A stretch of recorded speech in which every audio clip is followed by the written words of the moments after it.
Letters burning by my bed for you, and now I can feel my instincts here for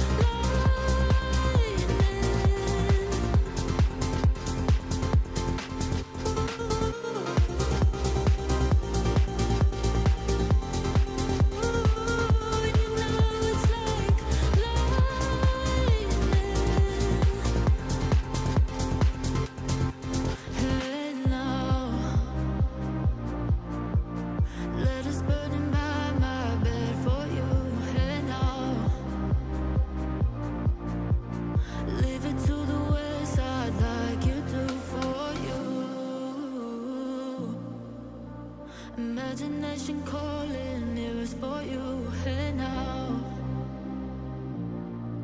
and now. Ooh,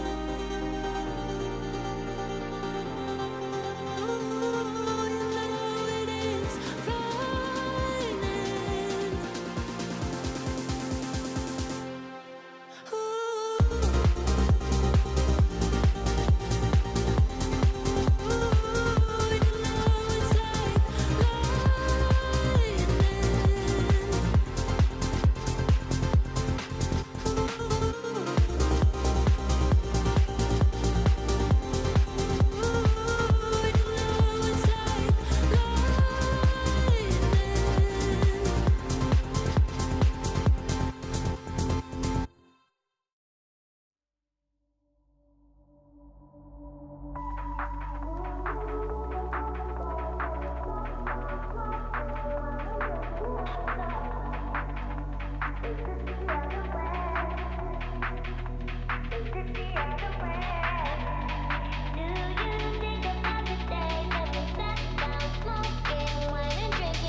Drinking haze, oh, is it the other way?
All right, what's up, everyone? Good morning. Good morning, friends. Good morning, family. Glad you guys enjoyed that jam, because honestly, I can't get it out of my head. It's making me feel crazy nostalgic for being younger. Missing college a lot when I listen to that song.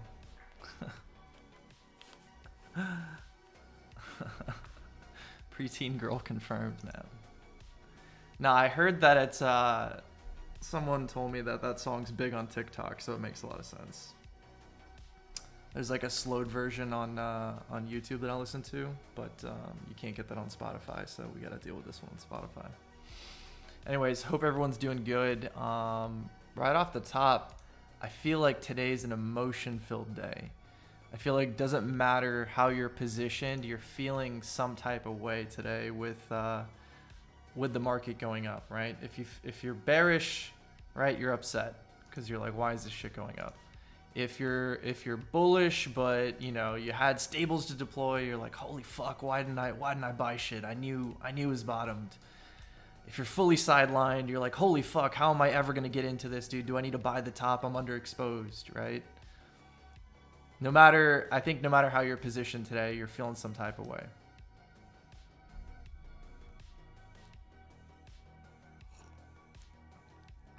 Which is here for the tunes. Yeah, man. Steal my music every week. At least the stream's good for something. This is a bull trap. They can't trap me. Tough, man. I hope it's not a bull trap on the macro scale. I don't care if it's a fucking bull trap for a day or a week or whatever. It doesn't matter to me. But I think obviously we all make a lot more money when markets go up. So I always want to root for the bullish thing, even if I'm temporarily kind of just like, wait and see type of mode. Ultimately, I want markets to go up, right? I think the most mid-curve way, probably the dumbest way to be a participant in crypto is to be like a high time frame doomer, just perma bear, right? And it's my experience that a lot of people become extremely bearish only after they sell their assets. So like, doesn't matter where you sold, the minute you sold becomes your anchoring bias of I'm going to be bearish till some arbitrary level, right? And I think a lot of people have this level marked on their charts and they're just looking for a perfect retest of 69K or 65K or 70K or 71K. They have some arbitrary level right here, something that, you know, you could be in markets for 10 days and draw this level. Not even, right? How long does it take you to draw a horizontal line? Maybe a few hours, right? So you have to assume that everyone's looking for this. And to me, seeing the reaction off of the kind of speculated level that I put forth over a month ago, saying that, you know, I want to see 79K hold, which is Confluent 2024 value area high, makes a perfect range with our all-time high being obviously our range high, our yearly open being our mid-range, confluence of this 2-month composite value area low, and then our 2024 value area high. This framework has served me pretty well. And I think the only thing that I've been saying to you guys is we need time. And we need accumulation ranges to form, right? That's been my consistent message for a little bit now, is when all levels break and all trends break and high time frame levels break. I'm talking about altcoins here, not Bitcoin, but when everything breaks down, you just look for sideways and accumulation ranges. And we'll talk about that in a minute, but I feel like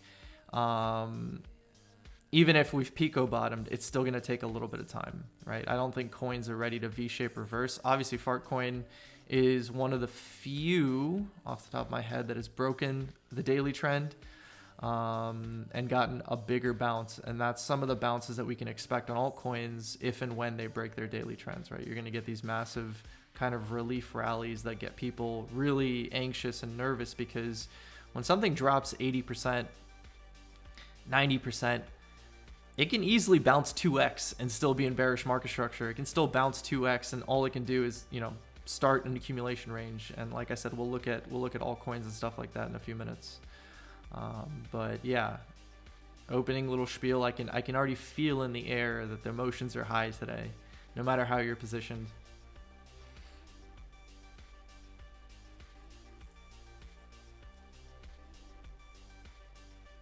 Arthur out here calling for 110. Arthur Hayes. One of the shitters I'm looking into did a 2x and I got sidelined, right? Yeah, it's very natural for people to feel that, right? What most people do, let's see if I still have this on the SUI chart. I think it's on this template. This is the natural inclination for everyone in the market that doesn't know what they're doing, is they can't recognize a downtrend.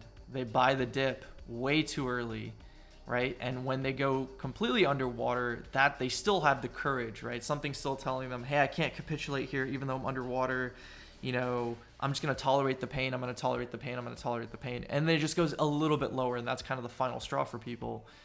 And after that, they say it's going lower, it's going lower, it's going lower, it's going lower. And then we get these kind of relief, big bounces. And I don't think we're here yet. I don't think we're on this side, but I think altcoins are somewhere in this thing at the moment, right? If you look at, we're looking at SUI. Might as well make the example here on SUI. This is still in a daily downtrend. We don't need the markings, right? Just look at this objectively. We haven't even broken the downtrend yet. When a downtrend breaks, is it just gonna yeet to all-time highs? Probably not. Like, look at this. Look at the last time SUI broke.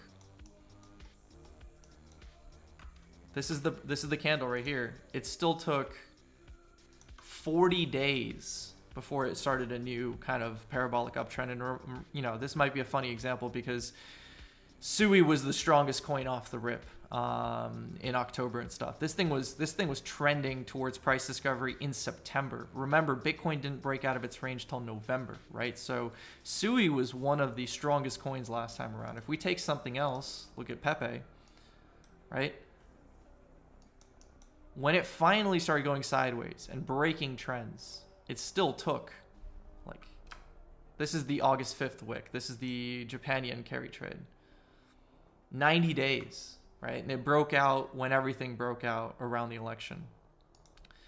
So I think the tensions are high right now because probably what happened is people probably didn't sell here, but they sold here or here, right? And they know, hey, I should probably buy this back, but I'll just wait, I'll wait. And then these things rip and they go, oh, fuck.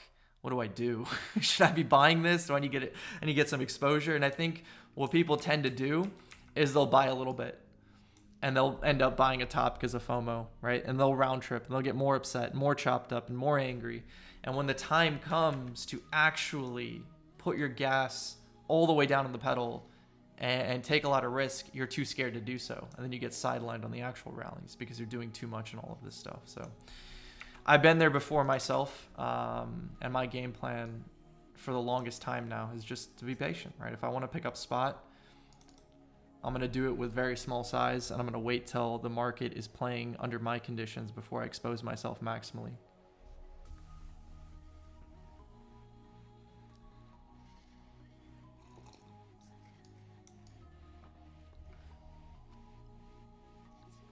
No wonder you didn't text me back. Where's my phone? My phone actually might be dead, bro. Let me see. It's in my pocket, actually. Oh, dude, I want to show this. I want to show this text on stream. Hold on.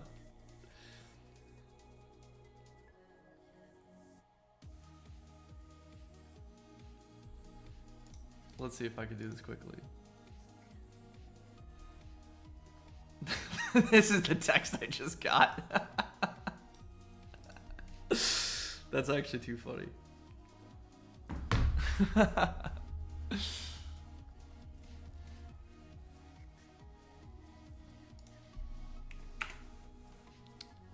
Why is FARTCOIN the strongest coin in the market? Why is it going to 690? Reframing, holding my AA bags all the way down is courage. I like it. The thing is, let me go back to this. I know you're joking, but I want to clarify anyways.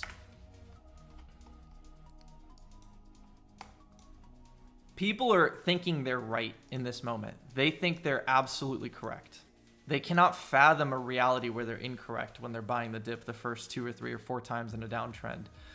This is the moment where they're saying to themselves, I'm being courageous, right? This is not where I can capitulate. I can't capitulate here. I'm already down X amount. I'd be stupid. This is an opportunity. This is an opportunity. This is an opportunity, right? Everyone knows that, right? Everyone knows in the back of their mind, I don't want to be the guy that buys the top. I don't want to be the guy that sells the bottom. It happens to them because of pressure. And that pressure is in poor game planning. And then when you get to this level, that's your last straw. That's your like, I have to buy here, right?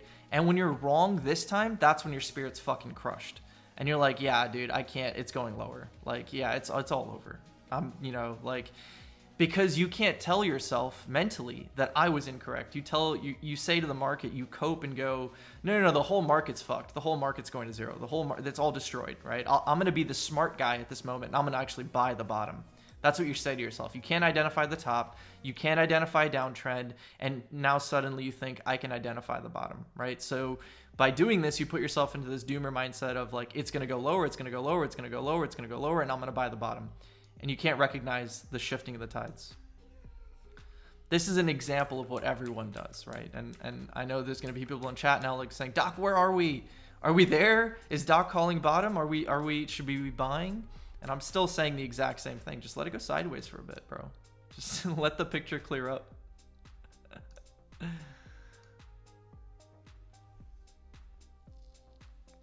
FARTCOIN leading.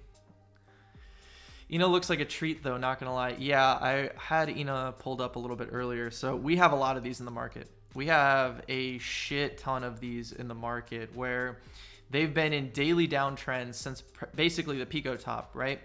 Coiling like this type of move to me represents an opportunity to play a really big trade to the weekly trend. We still haven't really broken market structure, right? So these are all kind of lower highs. I know we like wicked to make equal highs right here. These are all kind of lower lows. This is where we're starting to set some higher lows, right? So we haven't really set a higher high yet. And now a couple of you guys with vision are going, Doc, isn't this a higher high? Yeah, but this isn't the high, right? This isn't the high that led to this low. This is the high that led to this low. So technically speaking, you have not broken market structure until you take out the highs that lead to the Pico bottom or lead to the low, right? Does that mean that we have to wait till this high gets taken out to take longs? No, you can take longs in a lower time frame within this context. Build a lower time frame invalidation, and then hope for the best and hope for continuation. Have that in the back of your mind. So multi-time frame setups. But yeah, this looks pretty good, man. I think Ina's one. I'm going to quickly shift to a coin that I haven't looked at in a minute, which is like BONK. And BONK's doing this, right? I think this looks really, really clean. Let me actually zoom out and show you guys the context of the full thing. Ignore all the trends. We took out all the highs. We took out all the lows, right? We took out the low, SFP the low, and we're pressing back up. Where are we pressing into? This is the daily downtrend that's been capping price, you know, just rejection. On the hourly time frame, on the daily time frame, on the 4-hour time frame, you're now getting a really strong uptrend. So there's a potential to play the BONK gap as well, right? Does it have to happen on this first push here? No, it doesn't have to happen like that. It can stop short, take out this high, pull back, hold above the daily, and then we can make the gap fill to the weekly. But certain coins presenting some nice opportunities here in risk-defined manners, playing the context of trend flips, right? We don't have to call bottoms, right? We don't have to do anything. You can obviously always speculate on certain levels holding and play off of them. The last kind of swing trade I took was on PEPE using the exact same thing. Actually, it wasn't the last one, but it was a banger, right? Weekly trend.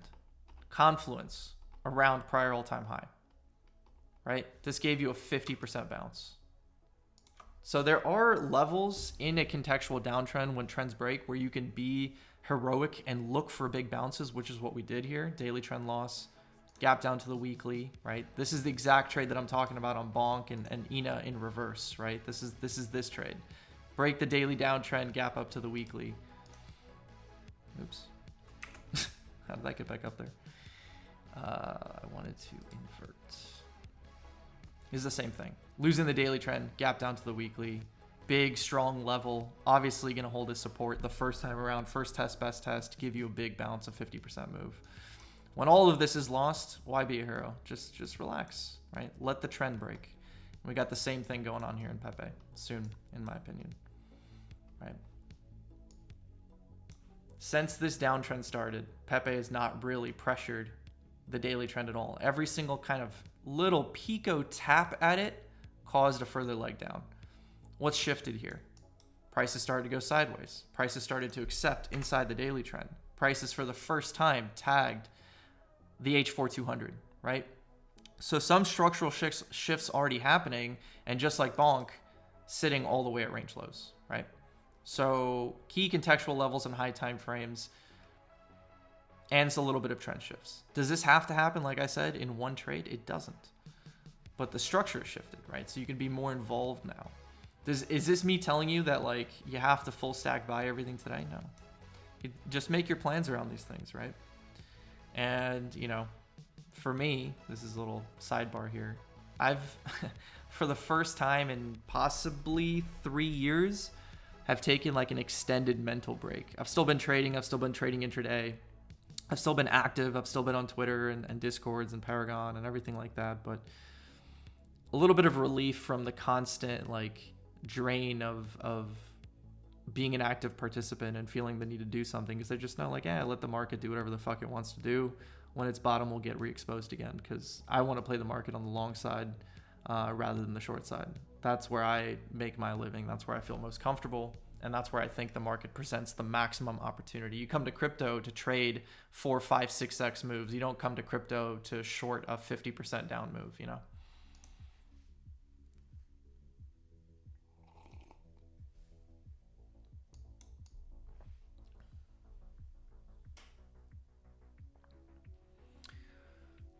Jumped in late. Did you check out FWOG yet? To be honest, I haven't checked out FWOG in a long time. I can look at it a little bit later.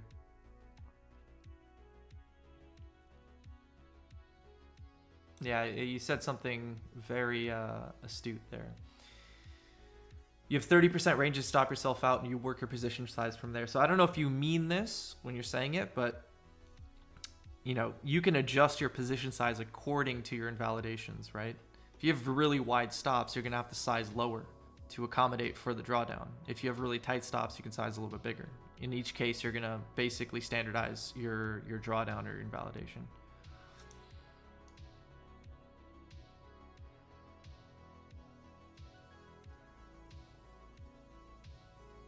Does your dark chart only work effectively on the 1 minute and 4 hour? Are you talking about this? This is just for intraday trading. This is not for high time frame stuff. This is for intraday mean reversion. So yeah, the kind of system that I use for 1 minute trading or intraday trading, the tools that I use, the system that I use, the ideas, the setups, etc. It's completely different than the, you know, H1, H4 daily, weekly system, right? Completely different tools, mechanics, and everything.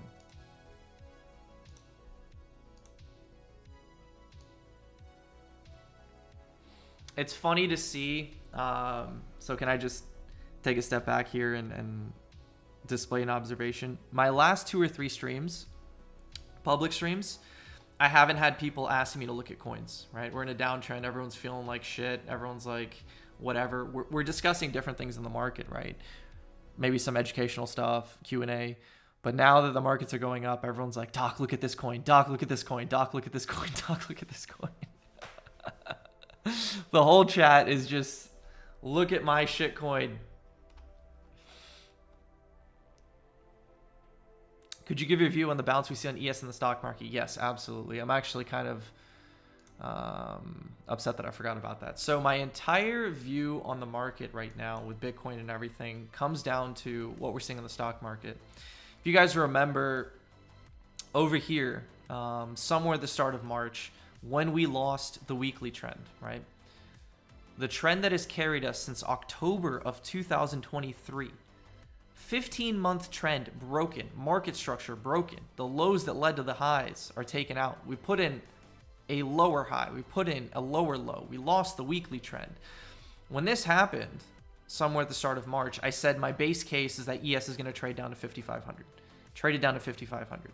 From there, I said my base case is we're going to trade up to 5,800, 5,900. We are now trading up to 5,800. I think we can push a little bit higher. I wouldn't be surprised if we, traded even if to like mid 5,900, 6,000, right? I wouldn't be surprised. From there, I expect us to trade back down. Now, the doodle that I had played out here doesn't have to play out, right? We can do any number of things. What's most important is what happens if we do this. Are we going to set a higher low, right? If we set a higher low, I think that opens us up to take a higher high, right? And basically reclaim the trends and get trend continuation, get new all-time highs in ES and stuff like that. If we come in here and we set a lower low, honestly, I think we're going down to like 5,100. And this is informing my bias for crypto, because in crypto, there's nothing really going on, right? All we have is a strategic Bitcoin reserve. This has been talked about for months now. We've been talking about this since last summer, since like Trump was expected to go into office, then he got elected. We've been talking about the same thing again and again and again and again and again. Unless something changes to where the US government is like, we're gonna buy X amount of Bitcoin per month, I don't think that's a strong enough narrative to do anything. Which means Bitcoin is basically a slave to the stock market. Bitcoin did something very well, and I think I've talked about this publicly. I've shared this on Twitter and everything like that. I don't think I have this template out here anymore. Yeah, I deleted it. I still have the little things. But basically, the way that risk markets work is that risk is going to bottom first. So let's call this altcoins, right? The next thing that's going to bottom is Bitcoin. The last thing that's going to bottom is ES. The first thing that's going to bounce the hardest is going to be altcoins. The second thing is going to be Bitcoin. The last thing is going to be ES. This is typically how risk markets work, right? And why is this? The psychology of this is very simple. If you're a guy holding a bunch of assets, let's say you're holding FARTCOIN, Bitcoin, and NVIDIA, and you have a lot of money, you have $10 million or maybe even more. What are you going to sell first if you're scared? If you're expecting things to go down, number to go down, what are you going to sell first? You're going to sell your shitcoin first, which means shitcoins are going to get hammered hardest earliest on as everyone removes risks in terms of tail assets, right? What are you going to hold on to and say like, I really don't want to sell this. I really don't want to sell this. I really don't. It's going to be Bitcoin, right? You're going to say like, Bitcoin will be fine. But if you get really pressured and really scared, you're going to end up selling your Bitcoin. What's the last thing you're going to sell? Your stocks. You're going to think about this and like, I got a 20-year view. I'm not going to touch this. That's going to be the last thing that kind of rolls over. It's going to be very hard for someone to capitulate their stocks. This is the dynamic that we see play out in risk markets all the time, right? We saw this play out once again where altcoins got hammered the hardest, pretty much bottomed first. Bitcoin bottomed second, right? A lot of altcoins, I believe, not a lot, maybe some bottomed here first, some bottomed here, but ES bottomed last, right? Went to ETH. ES got here just last week, right? So that dynamic continues to play out. Once again, when we get to these highs, we'll probably see the same thing happen again, where altcoins probably hit their peaks first, then Bitcoin crabs around, Bitcoin rolls over. We wait to see what ES does, right? We can kind of gauge what market participants are thinking on how they engage with their risk assets as opposed to ES, right? So we're just going to wait and see. 58, 5,900, I believe is going to be pretty strong resistance. We're getting into those levels now. I don't think, where we are right this second is the top. I think we can squeeze a little bit higher. And let's take a look at where Bitcoin is.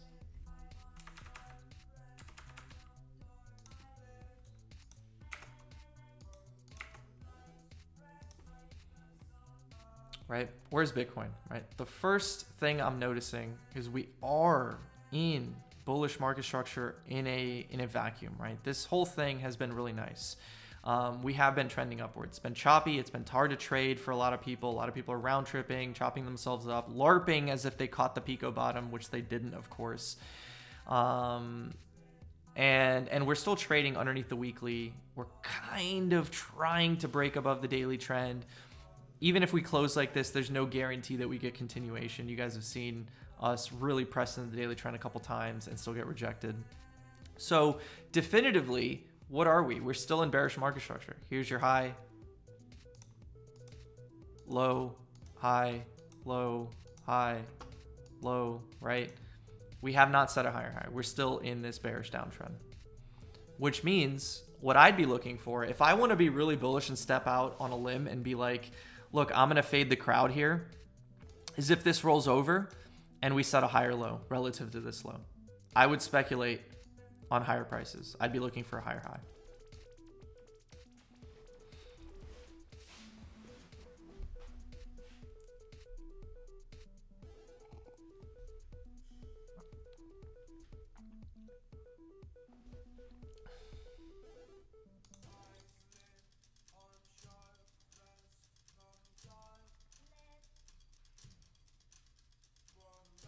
Memes are the biggest upside when the whole market rips. Yeah, probably. I mean, this time I'd say Q4 AI agents outperformed meme coins for sure because they were the new and shiny thing. So a new and shiny thing can form between now and the next time Bitcoin attempts to break out, and they can definitely outperform memes. PEPE range? I'll let you look at it yourself. These are the levels that I have for the macro range on PEPE.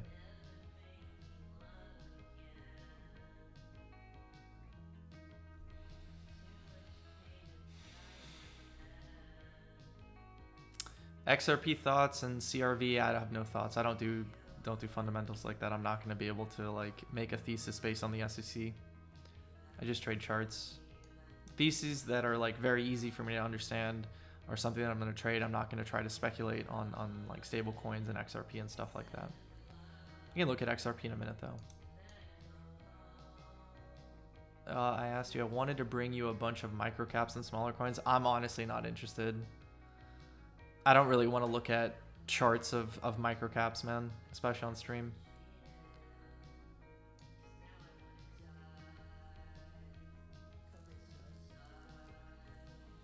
What software was it for the low time frame stuff? It's TradingView, bro. It's right here. It's just TradingView.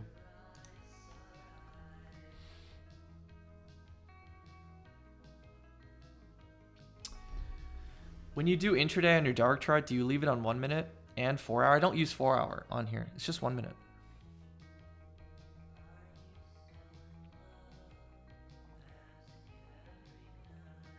I was noticing delta candles not really showing up if I change time frame. Well, of course, because it's a different time frame, a different candle, a different volume.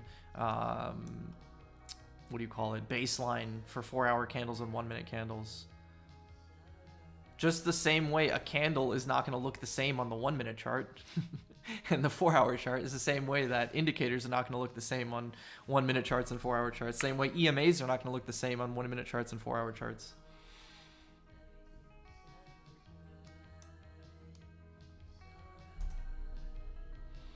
Do you put any weight on the April 2nd tariff day? No, I'm absolutely not interested in listening to macro and tariffs and any stuff like that. I've said this many times, guys, and this comes from my experience, right? In 2022, I paid attention to everything. I'm talking about everything. I was paying attention to CPI and PPI and non-farm payrolls. I was watching the FOMC. I was listening to the conferences. I was paying attention to all this stuff. I was speculating. I was watching the, inflation reports. I was doing all of this under the sun. And if I objectively look at my trading, it was not better because I paid attention to any of that stuff. So over the long haul, over an entire year of paying attention to macro, I did not trade better because of macro. In fact, I traded worse because it confused me. I was getting signals on the charts that I wouldn't trade because of X, Y, and Z. I was taking positions and closing them before FOMCs and CPIs because I was scared to hold into them, right? All it did was confuse me and force me to like trade worse, not better. So since then, I've made a very conscious decision to ignore that. There's people out here, and this is not one size fits all advice. There's people out here that do a phenomenal job at trading macro. Phenomenal. They can position themselves off of things. They can see things coming in advance. Okay, inflation's going up or tariffs are going to come around. I should whatever, right? More power to them. That's their edge in markets. That's what they thrive off of. I don't. Therefore, I'm not going to just randomly chuck in and be like April 2nd tariff, yada, yada, yada. Because I don't know what that means. I don't know. I don't know how to analyze that. So why am I going to last second start analyzing it, right? Same way, think of it objectively as like a trader. If we're in, let me give you guys an example. If you remember 2023 summer when we had the DWF season or whatever, DFW, I don't even know what their name is. And they were pumping and dumping cartel coins on centralized exchanges. They were like basically making strategic partnerships with coins. They would get a bunch of supply. They would pump the coins. They were playing all these kind of games. I didn't have any edge in trading that, so I didn't trade that. I didn't understand the meta. I didn't understand how it worked. I didn't understand the triggers to look for. I didn't understand what side of the trade to take, if I should be shorting, if I should be longing, so I didn't trade it. I know where my edge lies in markets, and if my edge is not lying in you know, figuring out how to trade based on a macro event, I'm not going to do it. I'm just going to ignore it fully.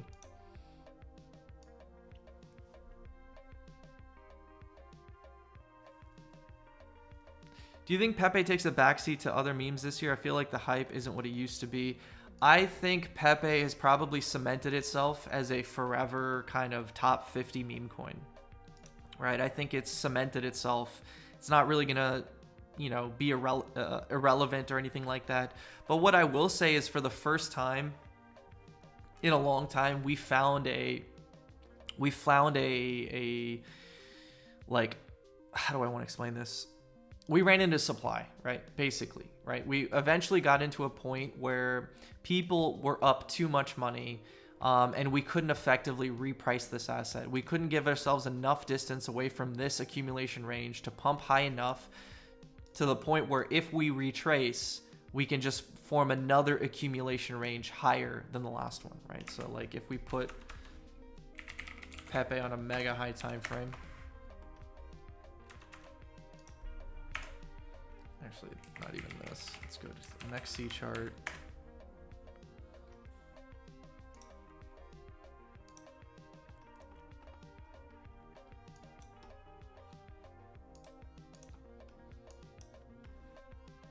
Pepe basically came from $0, marked up to $1 billion, found value around 100 to 200 million, marked up to 3 to 4 billion or something like that, found value, marked up to 10 billion, could not maintain new value, retraced all the way back to the old value. So basically, we tried to reprice this asset, we failed to do so.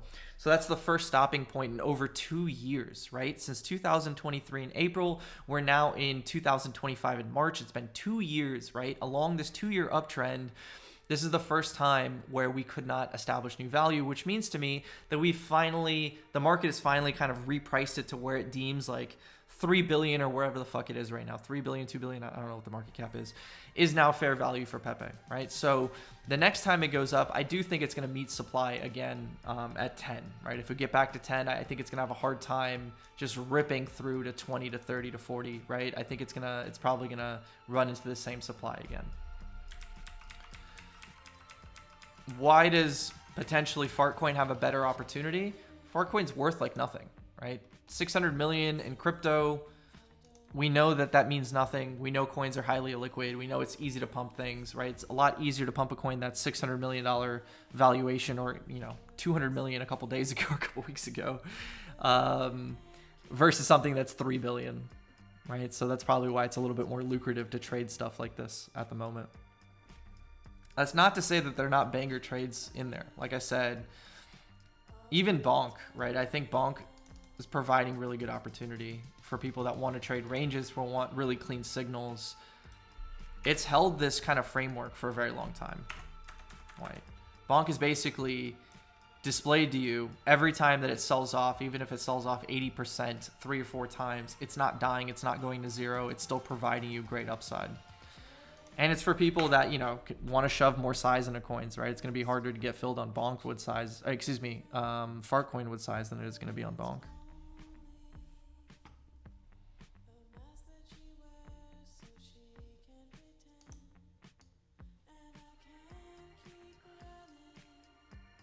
Impatience is expensive indeed.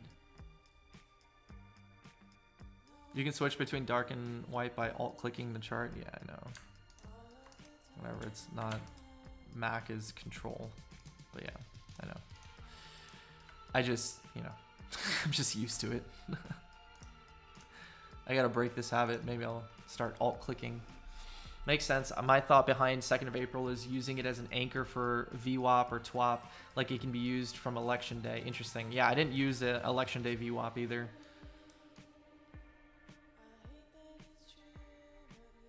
What do you mean you don't follow macro? I've fed dot plot printed out and framed on my desk, bro.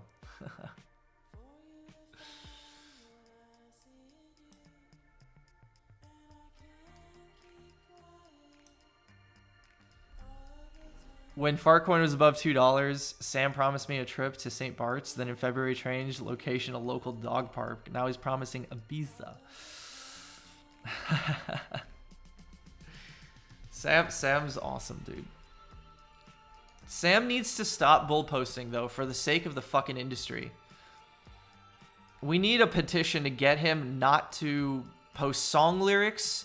No more bang, bang, bangs. No more you're fucking stupid for fading my bags, you fucking bitch. No more of that shit, dude. If Sam could just like enjoy his gains without tweeting, I think he'd be richer. I think we've definitively proven that Sam curses the market with his euphoria.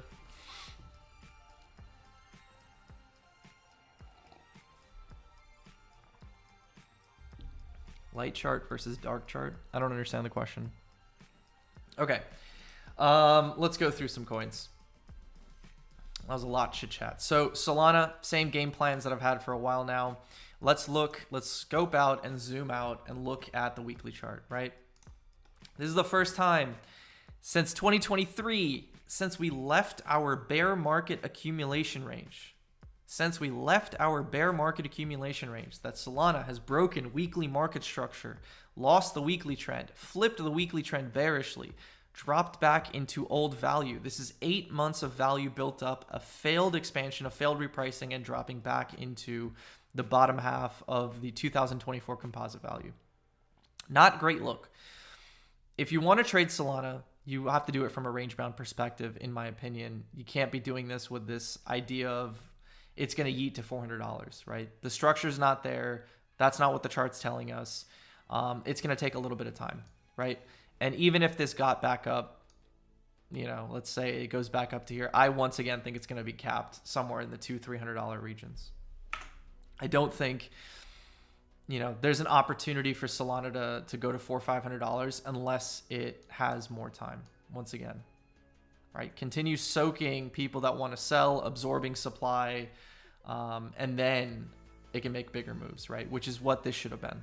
This is why I think last stream or 2 streams ago or something, I said Solana was pretty disappointing. And someone in chat got really upset at me. What do you mean it was disappointing? It's disappointing because of like fundamentals. Very, very mid-curve reply guy in chat talking about extractive value and stuff. Clinic meetup location has been upgraded from Mumbai to Sierra Leone, dude. Not much of an upgrade.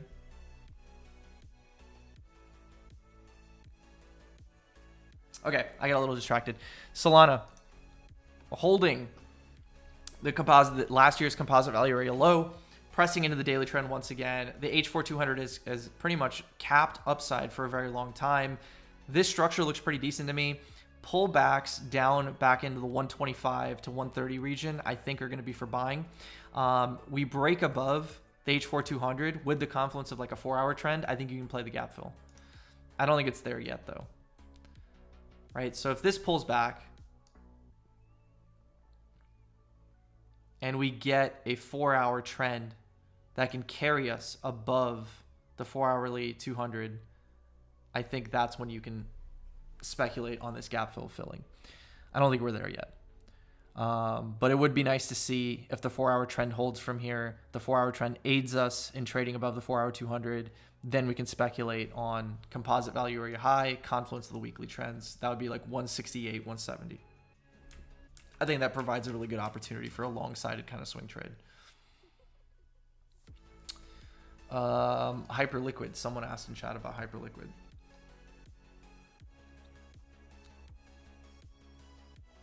Yeah, I mean, kind of the same thing. It's up at resistance too. H4200. I think I can clean up some of this stuff now.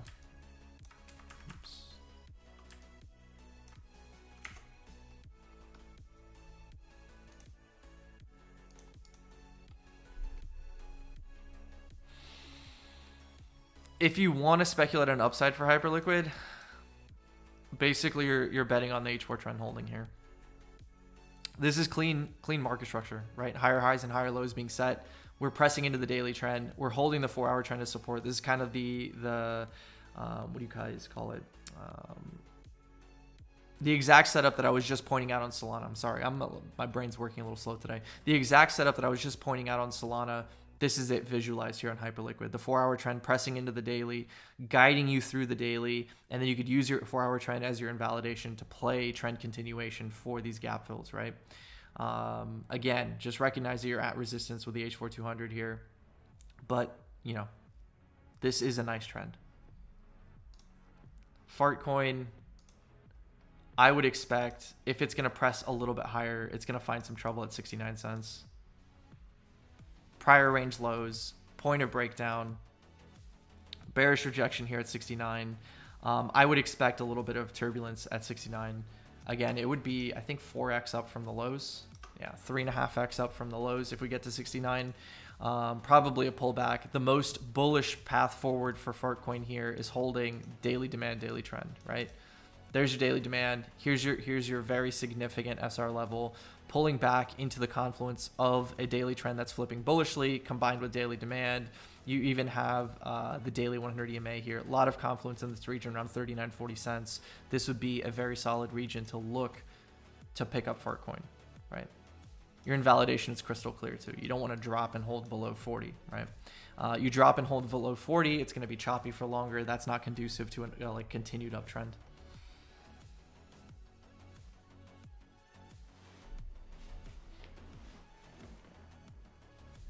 Always targeting 69 or 420. Easy. Welcome to crypto. This is what we do, man. That's a nice breakout on BERA chain. Market's having fun today.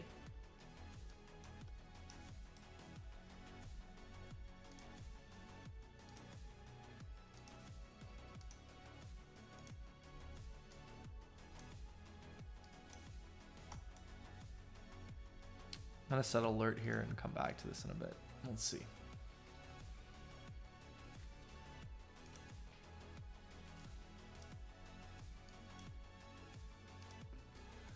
Grass. The most bullish thing about grass here is that it's kind of setting a double bottom, which is really nice, right?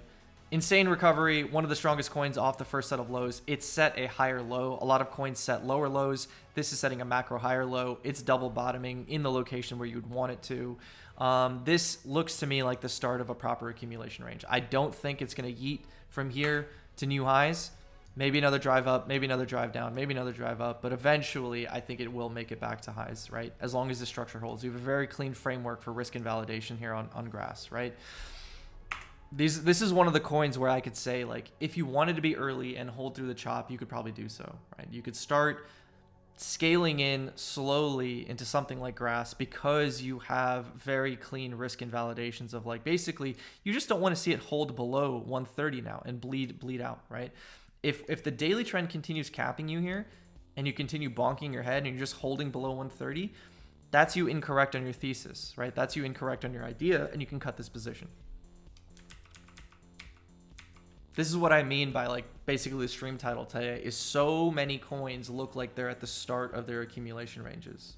Some of them better than others, some of them breaking daily trends, most of them looking like they've put in some sort of beginning bottoming structure, and even the coins that don't have bottoming structure are at least located at very high time frame, clean high time frame levels. Once again, PEPE back at range lows, you know, Solana back at the bottom of the 2024 composite value area low, BONK back at range lows. So a lot of very, very clean levels to work with, even for coins that haven't shown, like, basically accumulation ranges yet. What's most likely to happen, though, is even if you bridge this gap, this will probably reject you. You're probably going to come back down. And what does this entail? Time, right? So if this doodle was to play out, it's still going to take another month, 2 months, something like that, for for this weekly trend to come all the way down, for us to establish higher lows, for us to establish higher highs, for us to establish daily bullish market structure, and then eventually flip the weekly downtrend, go back into being bullish on the weekly, and then we have the ability to break out and put in very, very, very big expansive moves. Pull up ARC. Is it available on TradingView?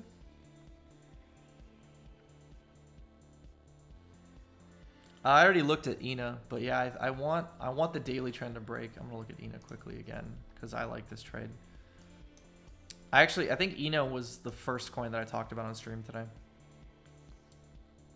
But yeah, basically just holding above 40 at this point, I think is gonna look really clean. Break above the 4-hourly 200, hold above 40. Potentially, so far the 4-hour trend has not been of any use, right, for bulls. It's been very useful for bears, not for bulls. If we can establish some sort of propensity to use the 4-hour trend to break us through the daily and hold 40 as support, I think we have the ability to squeeze pretty damn high into the weekly. ARC has perps on Mexi. Okay. AI rig complex. Oh, this is the coin that Joshua is bullish on. Yeah? Oh my.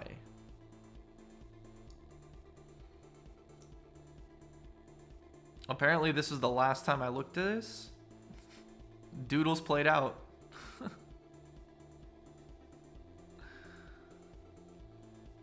This can't be the right coin, bro.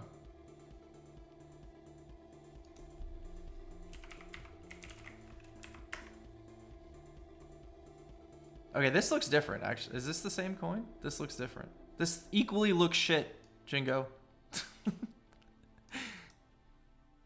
Which one is it? Is it this one or the other one? Or is this the same? This is the same coin, isn't it? This is the same coin. Okay. Bro, your original target is $1? Yeah, I don't know. I don't know about that, man. I don't know about that. I'm not buying this.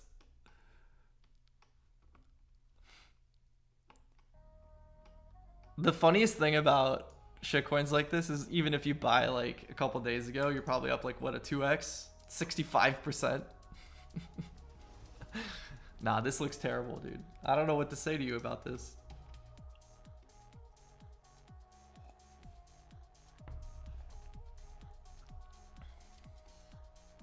It's going to be okay with FARTCOIN. You long the greatest asset in the entire market, man. You'll be fine. All right. A couple questions on XRP. Let's look at XRP. XRP is one of the few coins in the entire market that looks amazing. If I'm being completely objectively honest, it never lost its weekly trend. It's holding this range up here. Every single visit to 190s has been a buying opportunity for anyone who's bullish on XRP. It's in bullish market structure right now. The only thing is it's sitting right at mid-range, and mid-range is not a place to make directional bets, in my opinion, especially on the high time frame, right? If you want to be trading this directionally, you need to be on lower time frames. But XRP looks fine. I mean, compared to the rest of the market, I think it looks much, much better than like 500 other things in the market.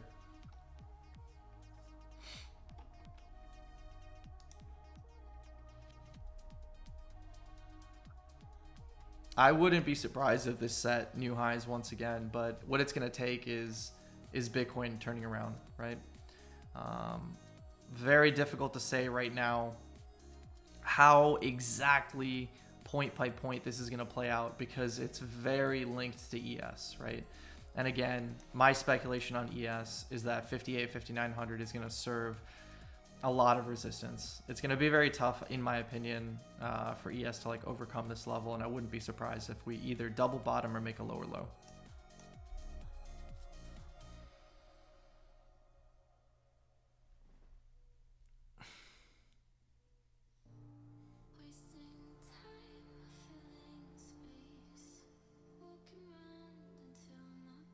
At this pace, I'm going to request charts for hyperliquid NFTs by the end of the stream. It's funny how the like the questions that come from people in chat change week to week based on what the market's doing. If the market's up, everyone's like, look at my shitcoin. If the market's down, it's more about like education. What could we do better? How do we learn from this? What was your experience with that, right? Everyone's interested in like learning about stuff when coins are going down because they're like, I got to be better for next time. And then when markets go up, it's just like, no, tell me what my shitcoin's going to do. Is it going up? Is it going down? What do I do? Do I buy this?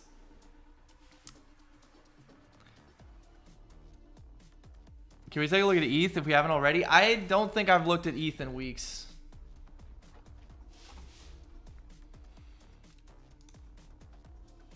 These are the levels that I have on ETH. I'm not doing much with ETH unless it goes sideways for a while. The one thing that ETH has done consistently very well is when it bottoms, it puts in very nice accumulation ranges. That's not what I meant to do. 2 months post FTX. 2 months post August 2023 nuke. 2-3 months last summer, right? I'm looking for the exact same thing. 2-3 months of sideways holding this range low would get me to be bullish again. I need to see the same things that I always need. I need the weekly trends to be flipped. I need new daily bullish market structure. I need the daily trend to be flipped. None of these things have happened yet. ETH hasn't even pressed in the H4200, this piece of shit. So many coins have gotten above it. I think even Solana, right, as bad as Solana looks, is tagging the 4-hourly 200. ETH hasn't even tagged it yet.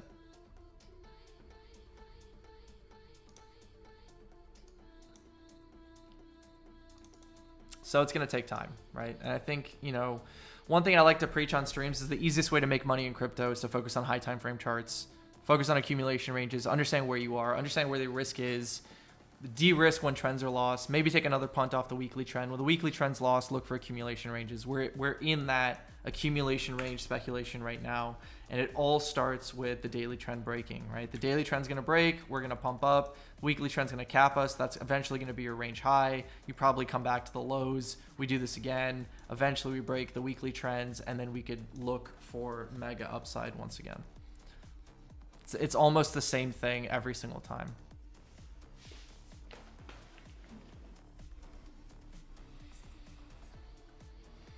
Am I short anything? No.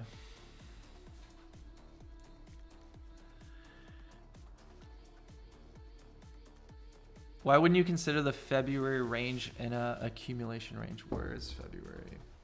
Because it's still in a downtrend, right? We've basically, right? You lose the daily trend. You're now putting in lower highs, lower lows, lower highs, lower lows, lower highs, lower low, right? There was a very significant level here too. Let me delete some drawings and clean this up.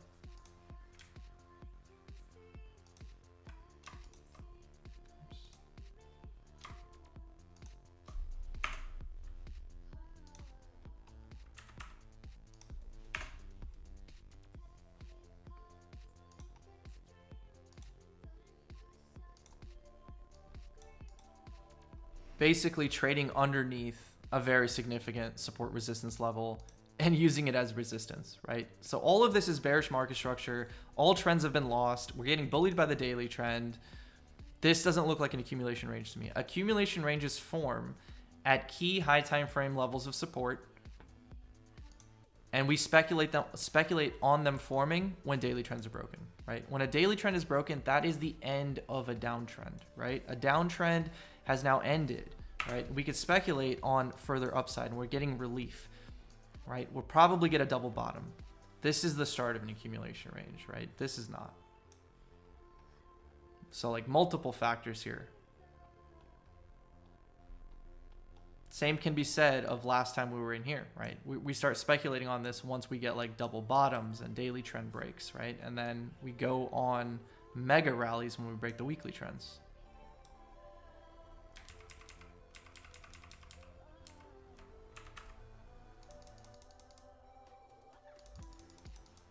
So many drawings on my charts, man.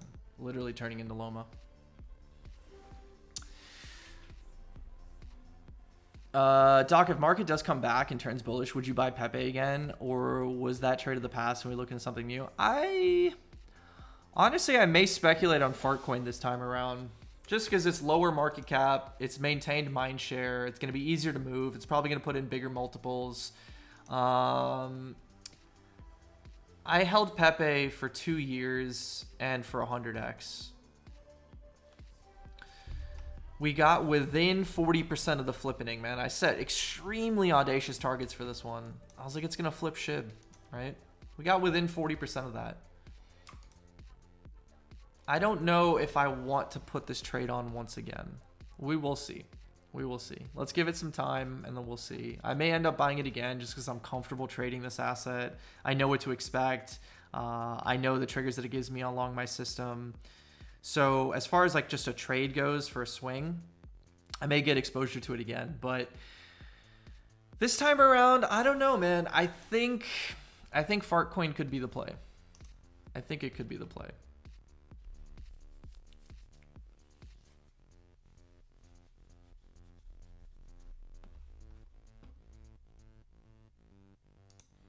What card did you end up buying your girl? I haven't bought it yet, but I'm going to get the RSQ8. The only issue is like the one that I wanted to get, it was in Vermont, right? So I don't want to buy it brand new because like it's like, I think it's 170 grand fully loaded, brand new. And if you get it with like 2,000 miles, like basically just driven off the lot, still fully loaded, it's like 120. So you save like 50 grand. So I was looking for like a 2024, like used, fully loaded, 1,000, 2,000, 3,000 miles on it. And I found one that was in Vermont. And I was like, okay, should I go book a flight just to go see the car, right? And I just kind of was like just a little bit lazy to do that. So I didn't actually go and end up going to do that. And it got sold. Now there's another one in Texas. So I may just go do that in Texas.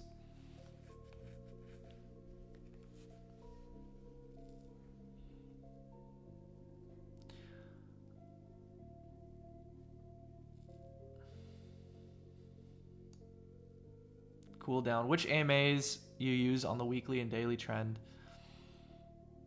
Bro, someone help me set up alerts or whatever in chat. I need a bot. I need a YouTube bot.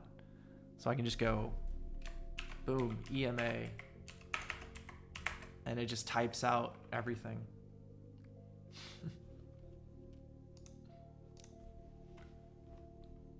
I need it. I need it. I need it.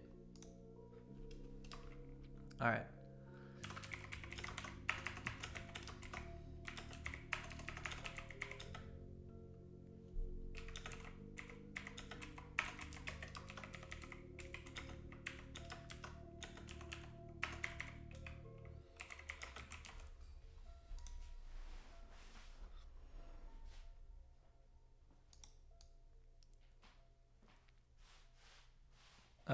For your intraday, are you looking for flat daily VWAP for bias or flat clinic trend? Intraday, I don't use EMAs. I only use VWAPs and volume data. I don't use EMAs on an intraday basis. And I mainly trade mean reversion. What that means is I'm looking for days where, for me, I wake up because I'm East Coast USA. My daily open is at 8 p.m. I'm obviously not trading at 8 p.m., going to sleep, waking up the next morning, 5, 6 a.m., whatever. And I'm looking for how has the daily developed, right? And if the daily has developed where it's just kind of ping-ponging around, I'm playing mean reversion off the 2 standard deviation, value area high, value area low, right? Looking for absorption or excess coming in of like high effort coming in that's not being rewarded and breaking away, right? This is going to be much more valuable on flat VWAP days than it is going to be on trending VWAP days. On trending VWAP days, even if someone gets fucking absorbed right here, you have another cohort of participants looking to just buy the dip and continue the trend, right? Versus mean reversion days, people get trapped. This thing ends up reverting at least to the VWAP or close to it, right? These are the trades that I look for. Can you please release your indicators? Are they? I mean, you could just use them, right? Like, just go here. You don't need mine, dude. EMA. Moving average exponential. Go into the settings. Type in 100, right? And then do it again. Indicator. EMA, moving average, and then type in 200. Look, now you got access to the 100, 200 EMA. Right, and this is the, go on the 4 hour, boom, you got the daily trend.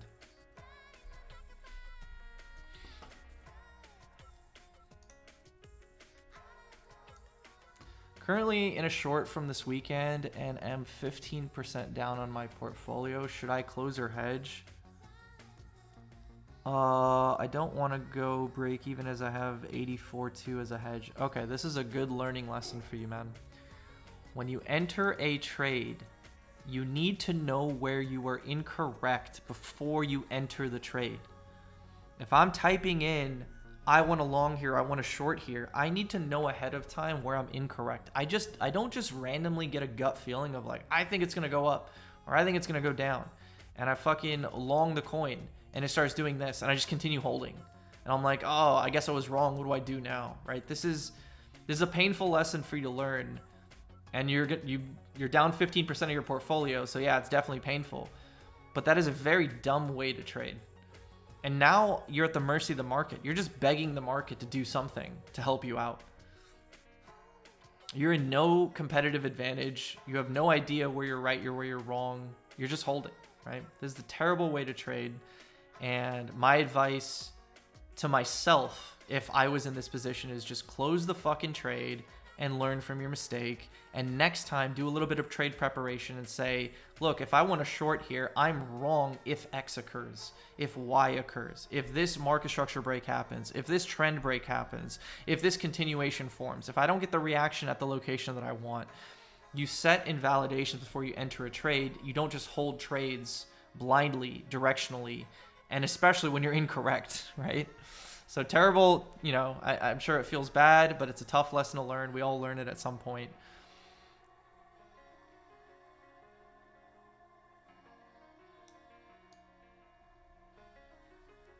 Just type command bot for YouTube and Google. I'm going to do that.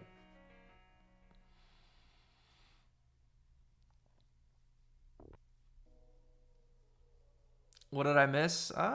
Stuff.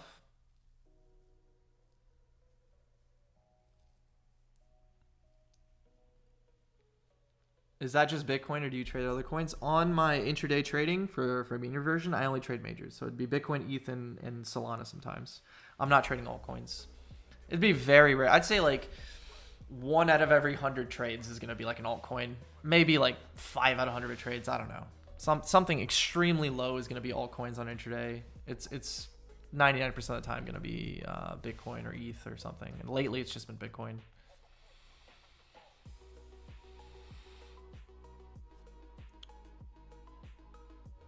If I wanted to buy FARTCOIN, well, the first thing I would do is probably just take a trade here.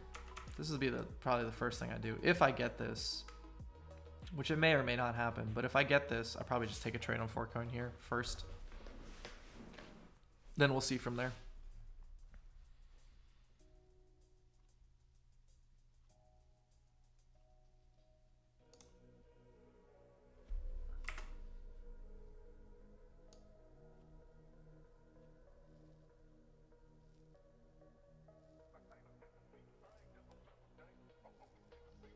Can you walk us through how you trade intraday with VWAP, like how you use the indicators? I have educational videos in detail on my low time frame trading system in Paragon. So if you guys want to join, I think the easiest way, you know, this is actually something that Charlie gave me, which is a discount code. So this is going to be my one Paragon stream shill for the stream.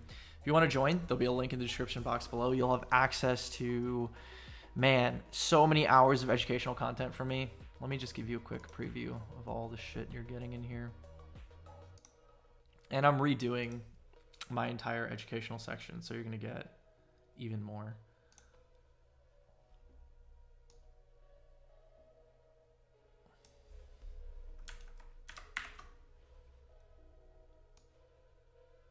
I'm currently in the process of like adding, I'm probably going to have 40 new educational videos over the next few months. But this is like all the educational videos I have in here. And if you see here, low time frame trading introduction, you know, tool setup education, 38 minutes. So extremely in depth of everything in here. And this is the new education that I'm putting forth. It's gonna be like, we're 12 videos in. This series is probably gonna be like 40 videos, if not more. I'm gonna do everything: price action, EMA, psychology, low time frame, order flow. Everything will be in here this time around. This one here is more like lecture based. Each one of these is like full depth, full lecture on like one topic. This one is a little bit smaller, right? Each little niche thing covered one by one, and it's gonna be like more videos. So I have a bunch of education in there, which is why I don't do this in the public stream. I don't have like 38 minutes out here to teach people. And also, you don't want to give away your edge to everyone, right? Got to keep some sauce in house.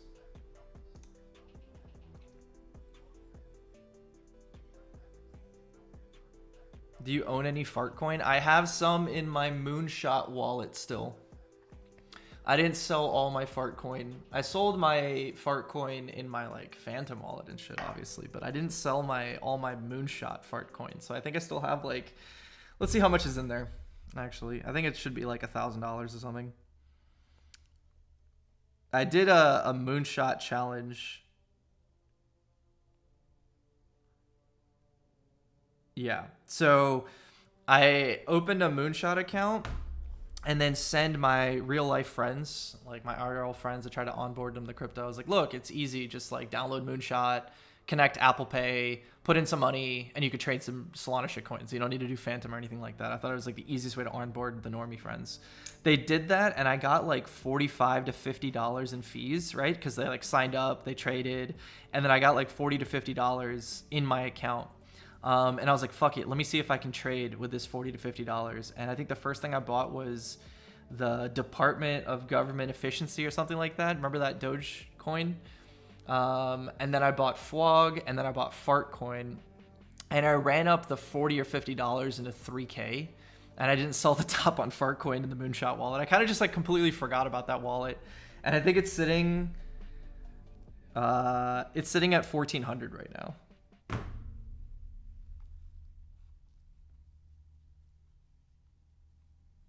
VWAP's one of the most slept on tools. Yeah, I think they're really good for certain instances. Acceptance and mean reversion on intraday trading. They're really good at key high time frame levels. The way that I found and built the thesis that we're going to bottom here, or we could potentially bottom here, was using VWAPs, the 2024 value area high. So let me pull this up for you guys. Where'd it go? Right, so that's the 2024 value area high. Also, the 2024 VWAP was really clean last year to trade off of for levels, right? Helped develop the bias that we're just going to trade sideways for a lot longer. If we look at the yearly right now, we're in a downtrend on the yearly. We're not trading flat yet. We still need time to, you know, reaccept, probably get bonked here again, probably still chop around a little bit before we reaccept above the yearly open, the 2024 yearly VWAP, right? So it's going to be a little bit of time, in my opinion.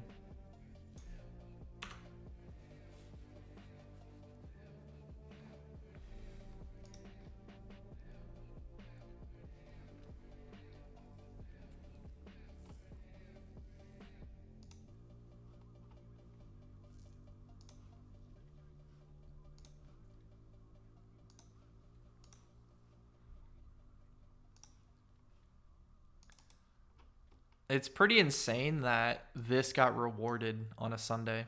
Usually don't see this happening. All of this opened on a Sunday going into Monday, going into New York Open, off a fresh weekly open. That's a lot of positioning added to the books. 17% increase in Bitcoin open interest, while Bitcoin is only up, what, 4 or 5%? 4%. Insane amount of open interest added on a Sunday going into a Monday.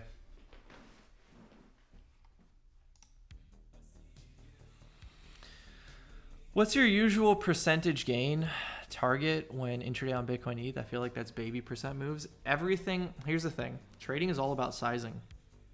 You can, you could trade whatever time frame you want. You could have wide stops, short stops, whatever, right? You could have low time expectancy, but everything comes down to sizing, right? And that's not something people talk about very often. But, someone that nails 100x long on Bitcoin can only be using 0.0001% of their portfolio versus someone who catches a 40% move on spot Bitcoin and they've outperformed, right? That's something people don't talk to you about. There's this whole misconception on how people actually make money, how they scale their portfolios, how they size in a trade. So percentage of move doesn't matter. All that matters is the risk that you're taking, the amount of reward that you're gaining, how close you're positioning to your invalidation. Those things matter more versus, hey, I'm getting a 0.5% move or I'm getting a 40% move. Those things don't matter.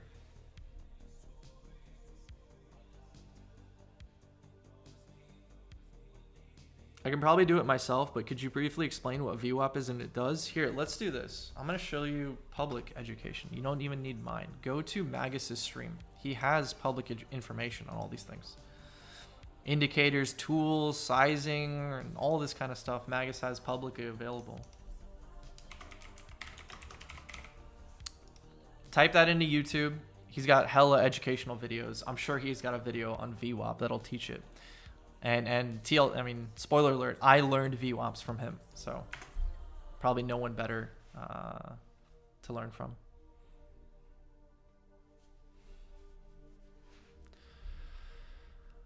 Lots of open interest and funding still negative, although likely due to the heavy Coinbase premium. Yeah. Let me open up Agger real quick.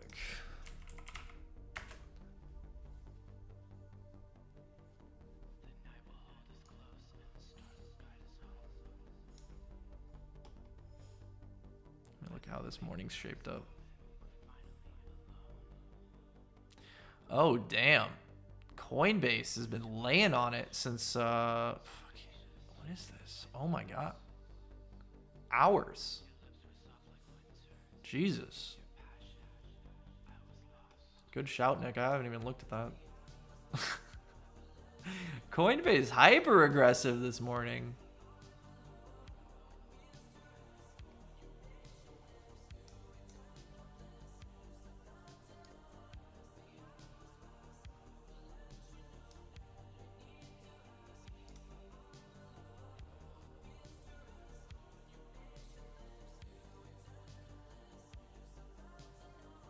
Take a look at Tau. Sailors buying?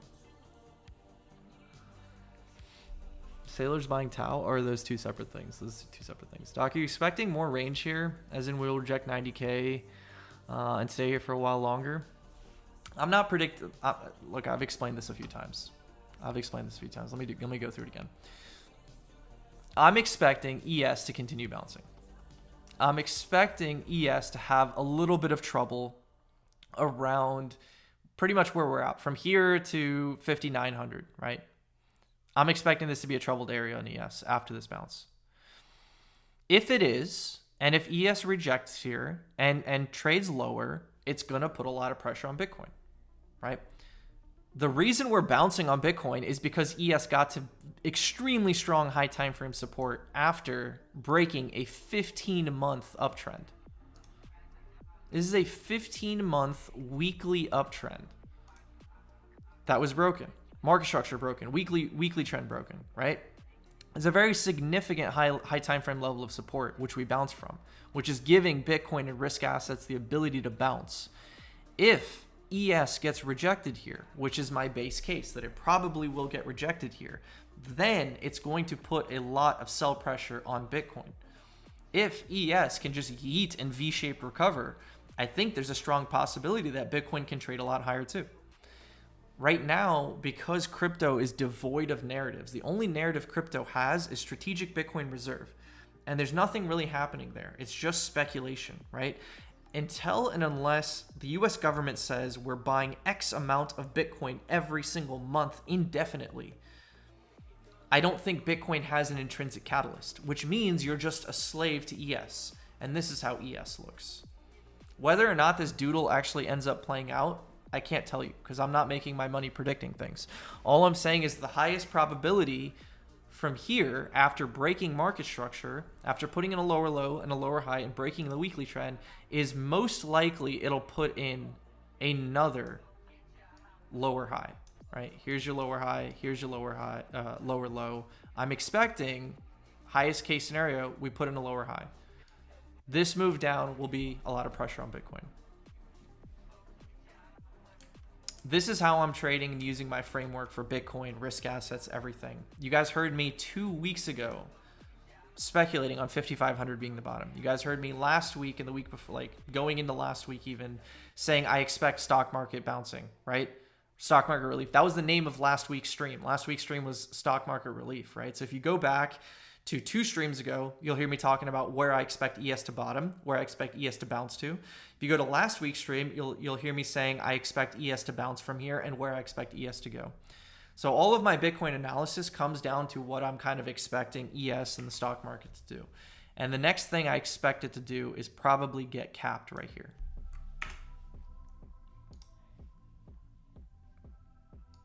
So Bitcoin probably gets capped somewhere in here, and then we'll see what Bitcoin does. Is it going to make a lower low? Is it going to make a higher low?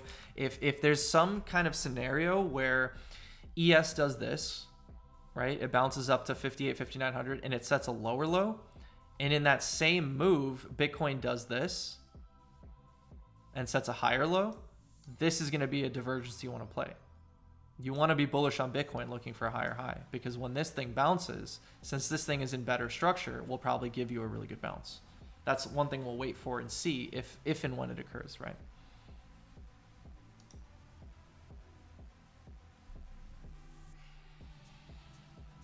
Sailor somehow managed to not buy the top this time. That's 2 times in a row, man. He bought what, 82K, and then he bought 84K. He's on it lately.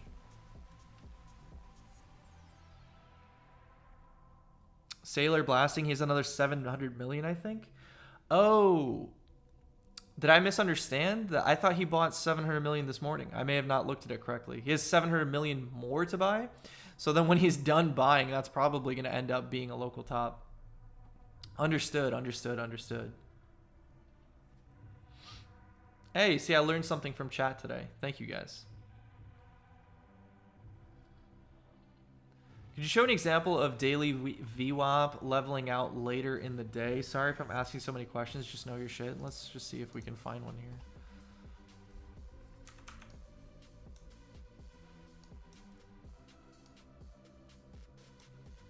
This is an example of a flat VWAP, right? We're not trending. We're not going up. We're not going down. We're kind of just trading sideways. This is what I mean by a flat VWAP. This is a trend. Right? Same concept as EMA, same concept as anything, right? So these are the days where you play mean reversion.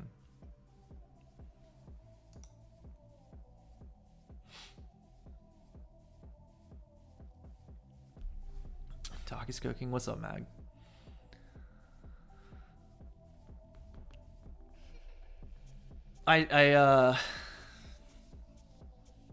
Actually, never mind. I'm not gonna say it.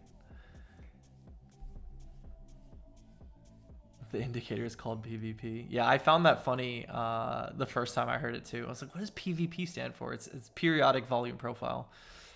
But I remember the first time I was like, PVP, dude. The fuck? This is really PVP at the end of the day.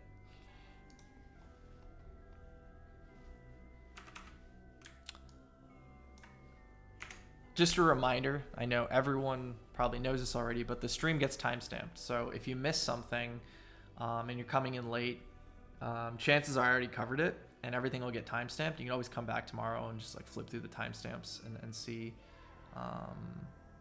what you missed. But, you know, TLDR of this stream, most bullish thing going forward is Bitcoin not giving us a perfect retest.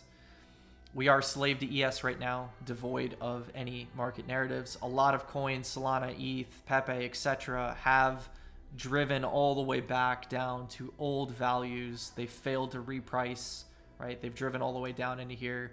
This is high time frame, in my opinion, extremely weak. as far as repricing, because of a positive repricing, you're going to form a range, mark up, not retest that range, form a range, mark up, etc. This is where a lot of coins are right now, right? Not looking amazing. What we want to see if we can get Bitcoin to continue is to not basically trade back into this, in my opinion. That would be the strongest thing forward.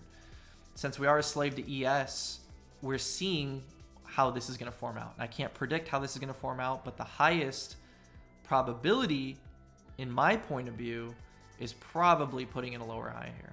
If we don't, and we could put in a higher high, well then yeah, great. Everything's kind of fixed. We could probably get re-exposed to risk once again. By this time, this is a weekly chart, right? Keep in mind, this is a weekly chart.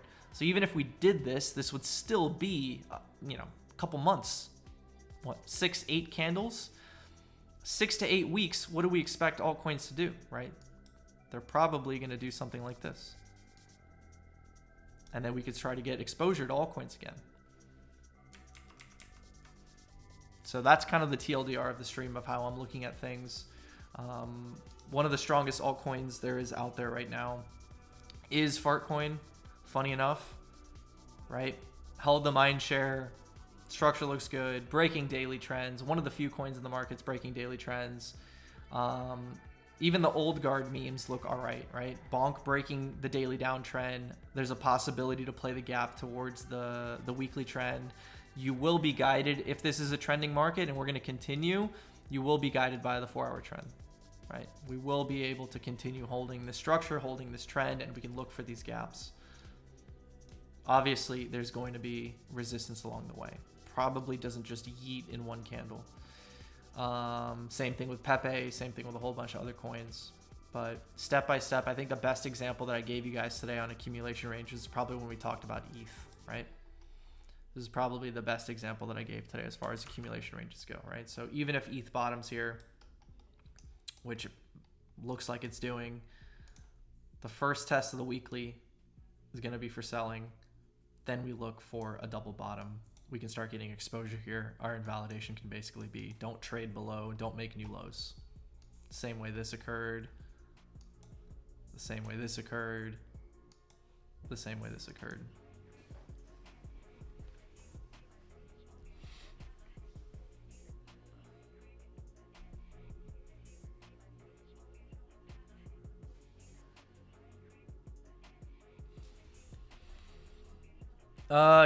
How can I use the discount code for Paragon on crypto payments? Dude, I have no idea.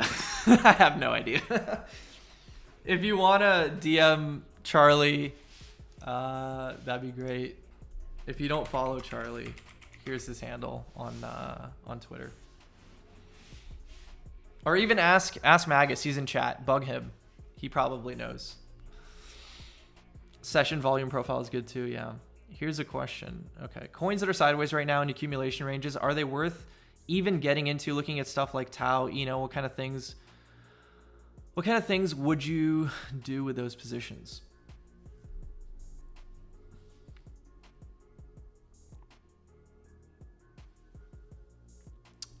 I mean, depends on what your goal is in the market. Do you want to trade? Do you want to buy spot? Are you looking for swing trades on a multi-day time frame, multi-week, multi-month? Are you looking to make investments? Are you looking for an 8-month hold? Are you looking to trade the range? Are you looking to intraday? These are all dependent on what you want to do. So I can't even I can't even give you advice on is it worth getting into this? I have no idea. What do you want to do? How do you want to trade the market? What do you feel comfortable in doing? The idea that I'm putting forth with the accumulation ranges is saying I'm looking for big high time frame shifts in markets, shifts in momentum that'll allow me to speculate on upside in a risk managed way, right? That I know that the market has gone down a lot and now it's, instead of going down, it's just going sideways. And if it's gone down a lot and then it started going sideways, there's an opportunity to flip trends. And if there's an opportunity to flip trends, there's an opportunity to make a new high time frame uptrend. And if there's new high time frame uptrend, there's an opportunity for me to get myself exposed to that market and print a lot of money in a relatively short amount of time. That's what I'm most interested in doing as a market participant. That's what I find the easiest to replicate again and again and again and again. Everything in between for me has now shifted to just trading intraday, right? If there's a trade for me on intraday, I'll take it. If there's not, I'm not trading that day. That's how I feel like I can develop the best work-life balance for myself. Stay involved with markets, continue trading, continue getting income day to day, week to week, whatever, through trading, and expose myself in a maximum kind of upside opportunity when I deem that it's, the cards are stacked in my favor, which is what happens when we get these accumulation ranges.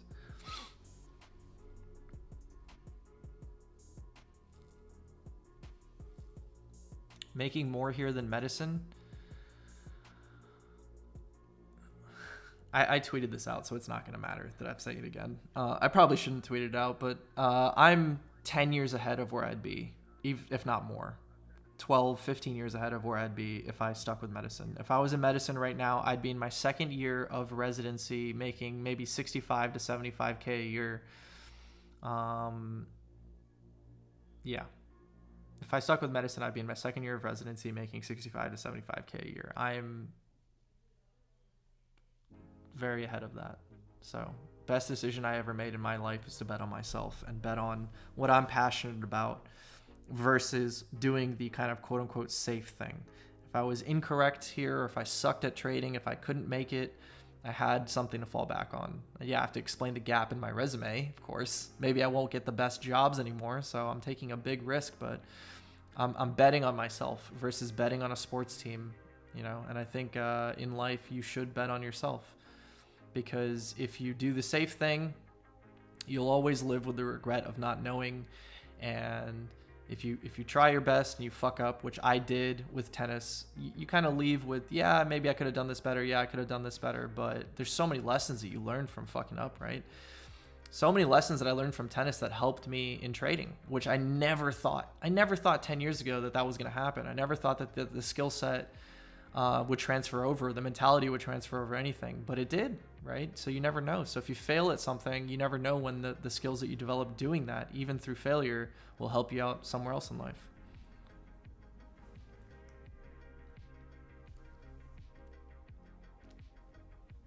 Does RSI have any? I don't use RSI, but there's a lot of confluence between EMAs and RSI. Let me show you an example. Oops.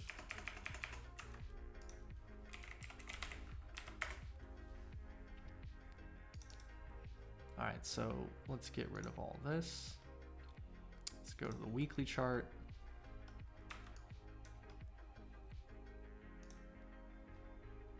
All right. What do you guys see here? Here's a weekly uptrend. Here's us retagging our weekly trend. Here's a big candle. Here's us trading around the weekly trend. Here's us trading below the weekly trend. Here's us trading into the weekly trend. You get my gist. Now, if I put RSI on, it's a perfect mirror of the trend. It's the exact same thing. The 50 point on RSI is basically your trend. Something that I noticed a long time ago and basically stopped really caring about RSI since. I'm not good at using divs. I'm not good at using any of this stuff. I know people that are phenomenal at using this kind of stuff. Charlie, for example, is a master of trading momentum divergences. It's not something that I use. People always ask me why I have this on my chart, and it's as simple as I think it's interesting to look at sometimes. I like knowing when we're fucking trading at 90 RSI or 10 RSI or something like that. It doesn't really inform my decision making or anything, but for whatever reason, I think it's fun to look at. It's not part of my system. It's not something that I, cross-reference or anything like that. And a little secret that not a lot of people tell you is EMA 21 is RSI 50. It's basically the exact same thing. It's scary betting on yourself, 100%. I've never been more stressed, scared, nervous, anxious, unable to sleep, dealing with palpitations, anxiety. Did I do the right thing? Did I do the wrong thing? As I was for 2022 and 2023. I've aged 10 years in the last fucking 3 years, man. For sure. Like, insane. Is there a big difference between EMAs and VWAPs? They're completely different things. The only thing that they both have in common is that they're using an average price. EMAs are exponential moving averages, which mean that they're going to favor more recent price action versus older price action. So an EMA 100 is taking 100 days of price action, and the more recent the price action, the more it's going to influence the movement of the EMAs. The more old the price action, the less it's going to influence the movement of the EMAs, right? And like I said, if it's a 100 EMA, it's taking 100 days. VWAPs are not really based on, I mean, you can have rolling VWAPs, but standard VWAPs are based on set time frames, like a daily, a weekly, a monthly, a quarterly, a yearly, and they're going to factor in volume a lot stronger, right? So, I mean, not stronger. They're going to factor in volume. EMAs don't factor in volume at all, right? So big volume moves are going to move EMAs a lot more. So you're not just taking the average price during a set period, like a quarterly or like a monthly or like a yearly. You're being influenced by relative volume, which is going to influence the slope and average price and how much that the standard deviation bands move apart, etc., etc. So they're not really the same thing. In fact, I think they're very different things. And the strategies that work for EMAs are not going to work for VWAPs, vice versa.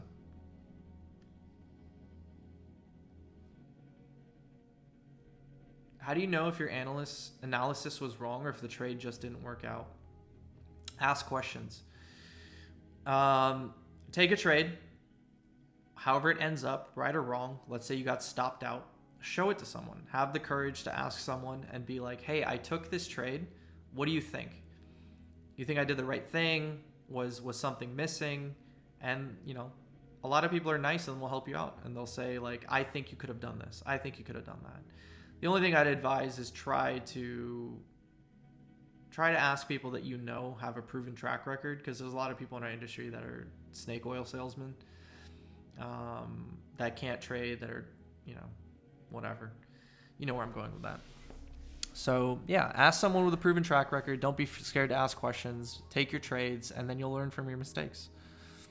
And sometimes people will come back to you and be like, no, you did a good job. I think your analysis is on point. But yeah, ask questions, man. Because in a nutshell, like you asking me that right now, I can't figure out, like, you know, if you're good at analysis or you're poor at trading or what, you know, vice versa. You would need examples and stuff.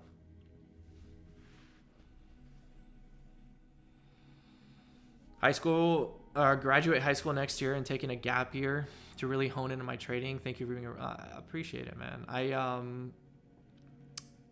Yeah, I mean, good luck to you for sure. But one thing I would say is make sure that you have backup plans. You know, it doesn't work out for everyone. Make sure that you're maintaining your studies. If your plan was to go to college, if your plan was to get a career in X, Y, and Z, make sure you're focusing on that too, right? If it's just a 1-year gap, a lot of people get away with that after high school and stuff. If you're going into pre-med and stuff like that, it's going to be very hard to explain that on college applications. So be aware. But yeah, whatever you're looking to do in life, I would say make sure you have some backup plans, right? Don't throw everything away for trading, because that's very risky.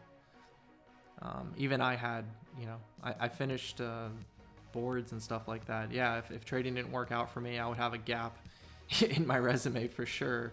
I probably wouldn't get into the best residency programs. Probably a lot harder to match, but I would still match. Now that it's been 2 or 3 years, it's going to be even fucking harder, right? If I had to go back to medicine now. But thankfully, I think I can, I've proven and displayed that I can do this lifelong, I believe. The last thing that was giving me a lot of stress in markets was, what if my edge erodes? Will I be able to extract value? What if what I've been doing consistently doesn't work anymore? Will I still be able to make money? What if there's never a bull market in crypto again? Will I still be able to make money? Right? All these things come to your mind. You're always thinking 2, 3, 4 years ahead. And I think in downtime, you owe it to yourself as a trader to continue to explore new edges, to continue to refine, continue to make sure that you are beating your competition. Remember that everyone else is learning. When I come on these streams and I teach people things, of course, over time, you guys are going to be able to do it too, right? If Trader XO, I think, popularized the accumulation and distribution ranges in crypto, at least for me, right? Maybe he wasn't the grandfather of it, but he taught it so well and he taught it so much that it stuck for me. And it became a kind of a core tenet of how I view markets and how I see things. And now I'm teaching it, right? So more and more and more people are going to continue using these things, and there's going to be edge erosion there, right? Metas are going to shift. The way people trade markets are going to shift. So ultimately, you owe it to yourself to be the weapon, right? The system is not the weapon. You're the weapon, right? It's not the wizard. It's not the wand. It's the wizard. So even if you kind of feel like you got a grasp on trading, recognize that the game is going to continue shifting. Markets are going to continue shifting, and make sure you have enough confidence in yourself that anything can change. Crypto can go to zero and you can still be able to trade another asset, right? Your skill set is your own, and that's really important before you do this, I think, full time.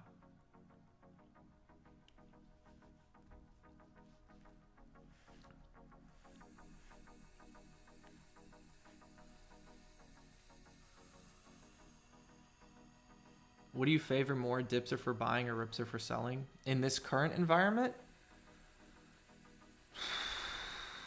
I mean, you could make cases for both. It depends on your time frame. You could make cases for, I'm speculating on, let's just use PEPE for example here. I'm speculating on this range low holding, right? My thesis is that this range low is going to hold. Therefore, any pullbacks to this range low are going to be dips for buying. Someone else could be speculating that, hey, we're actually still in a high time frame downtrend. Let me put on the daily trend here. Boom, we're still in a high time frame downtrend. We haven't broken market structure, and until we break market structure, take out the highs that led to the lows, take out the daily trend, every pump upwards is for selling, right? It depends on how you view the market. You can make cases for both things. You already know how I view the market and how I want to play the market.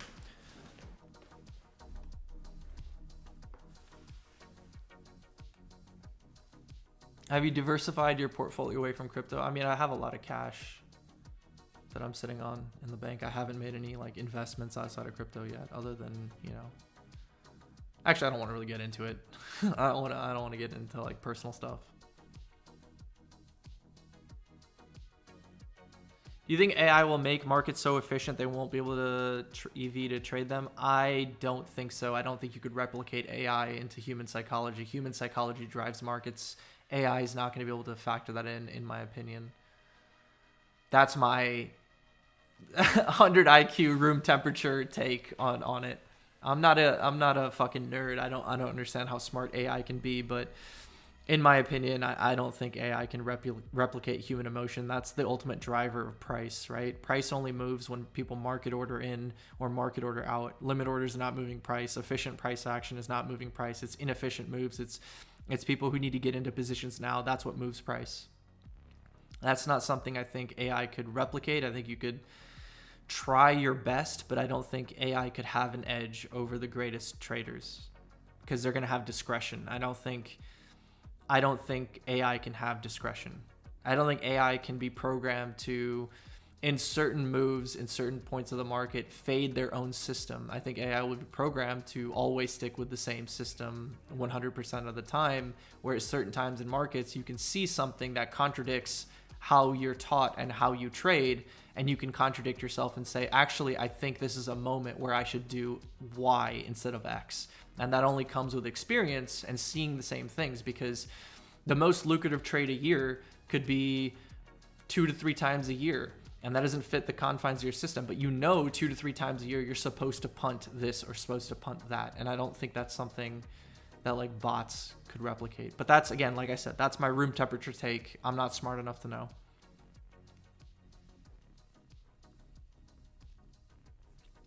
Ex med school exclaiming they're not a nerd. Dude, I've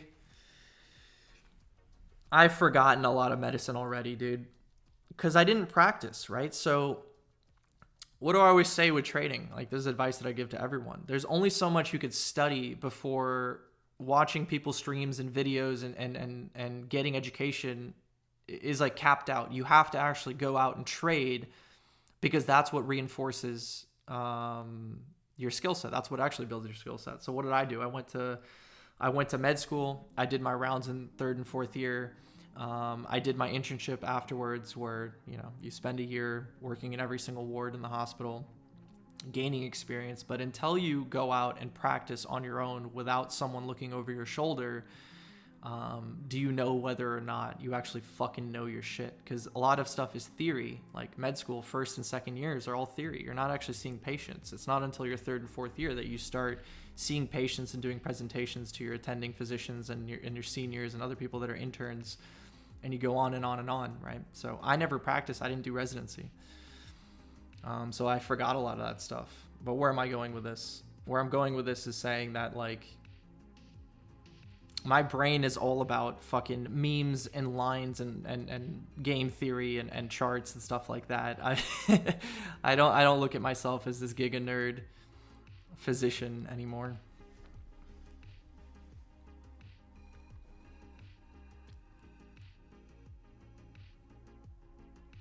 All right, a few more minutes. We're gonna wrap up the stream. If you guys could do me a favor, hit the like button and subscribe if you haven't, if you haven't already.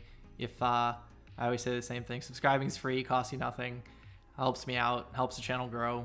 And if you ever decide one day you don't want to be subscribed, you can always unsubscribe.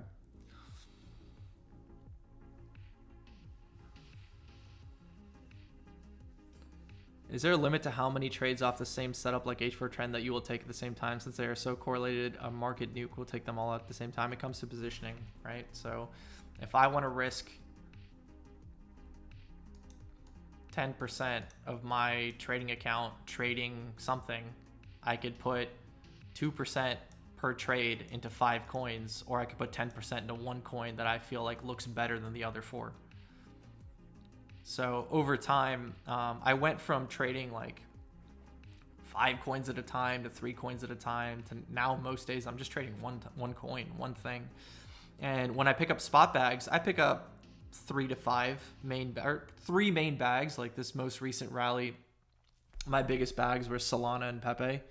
I had other coins in there. Obviously I had grass and I had other stuff like that. I had, Ondo for a while last year. And anyways, but those are based on different theses, right? Different sectors. 1 week AI is in the spotlight. 1 week memes are in the spotlight. 1 week it's RWA, right? That was a different kind of meta. But as far as like trades, like 4-hour trend trades and stuff, I really only trade one coin because I look across the market and I go, this one looks the best, and I trade that one. And sometimes the coin that I'm trading actually doesn't look the best, but I have a rhythm with it, meaning that I've traded that coin for the preceding 2 to 3 weeks.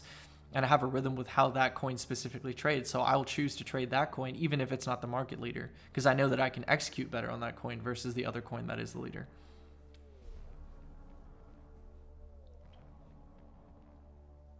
Crypto died tomorrow. What assets would you trade? I just go to the stock market and start trading big tech.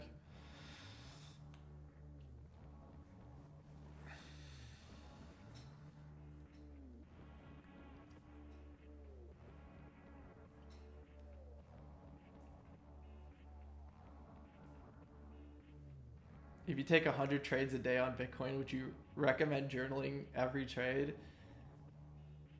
Honestly, I would.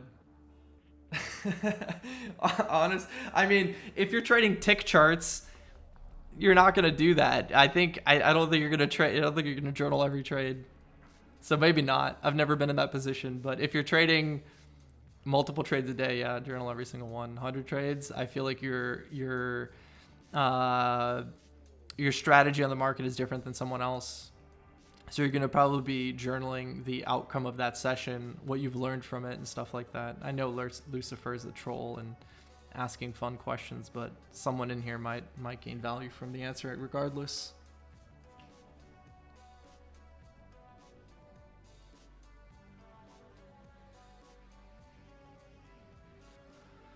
Are you risking 10%? CT convinced me only to risk 1 to 2% at a time.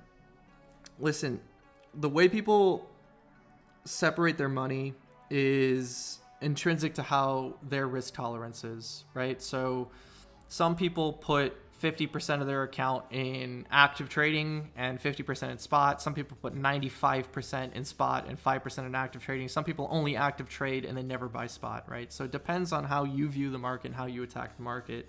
That informs your trade size.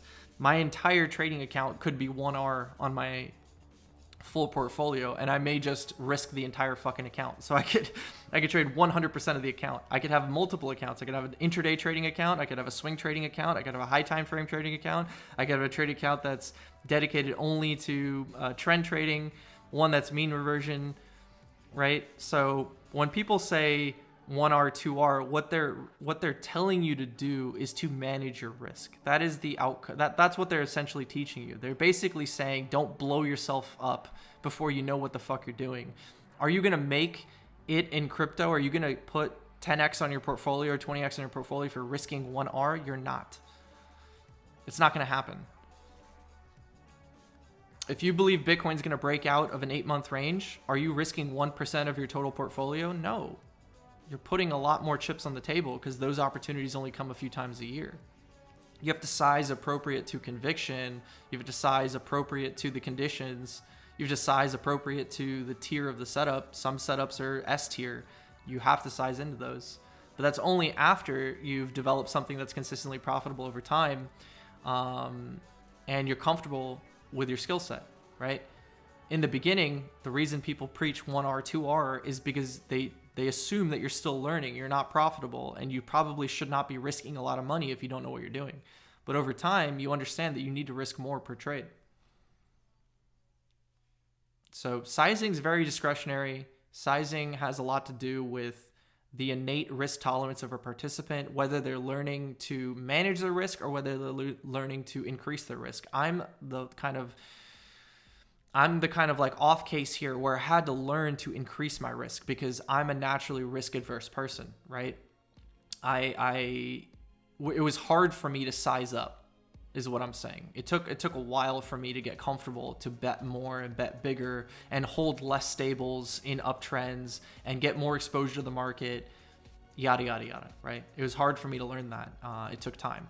But for someone else, they come into the market and they just like yeet their entire fucking portfolio into a shitcoin, and they have to learn to scale back and actually not bet that heavy, right? I think that's more common than the other way around. But it all depends on who you are.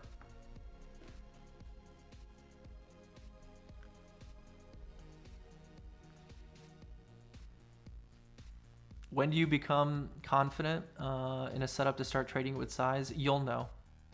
You'll know. Something will click for you when you know, right? I can't answer that question for you. You will know. You will start getting the inclination yourself that, man, I see this often. I'm doing this well. I should probably size up into this. Or I've seen this, I've journaled for the last 2 years in crypto. I noticed these specific moments in markets are high EV to bet on big bounces. I should bet appropriately to that conviction, right? And those trades may only come around a few times a year. You'll know, man. You'll know through experience. I can't answer that question for you that it's like 45 trades or 3,000 trades or 10 trades or 2 trades, right? Some things in markets you're not going to see that often, right? So these high time frame breakouts, these accumulation range breakouts, they only happen a couple times a year. They don't happen every day. So how are you supposed to get enough reps? How are you supposed to get 1,000 reps if a trade setup only forms a couple times a year or maybe once a quarter? You can't.